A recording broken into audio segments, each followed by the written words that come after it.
काशीचे कोतवाल कालभैरव कसे झाले महाराष्ट्राचे म्हस्कोबा आणि दरवर्षी लाखो भाविकांना खेचून आणणाऱ्या या वीरच्या यात्रेमागचा इतिहास काय आहे, चला जाणून घेऊया.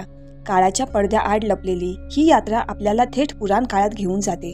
त्यावेळी आजची महाराष्ट्र भूमी दंडकारण्याचा भाग होती. याच भूमीत पार्वती मातेने रणचंडी अवतार घेऊन चंड दैत्यांचा संहार केला. मात्र त्यानंतर चंडाचे पुत्र प्रचंडासूर आणि सुवर्णासूर यांनी या प्रदेशात भीषण उत्पात माजवला. तेव्हा महादेवांनी कालभैरवांना या दैत्यांचा विनाश करण्यासाठी या भूमीत पाठवले. महादेवांच्या आज्ञेवरून कालभैरवांनी दोन्ही दैत्यांचा संहार केला. पण लोकांची श्रद्धा इतकी प्रबळ झाली की त्यांनी या भूमीतच कायम राहण्याची प्रार्थना कालभैरवांजवळ केली. काळ पुढे सरकला. पुढे कमळाजी नामक भक्ताच्या भक्तीने प्रसन्न होऊन कालभैरवांनी श्रीनाथ महाराज रूपात वीरगावच्या स्मशानभूमीत प्रकट होण्याचा निर्णय घेतला.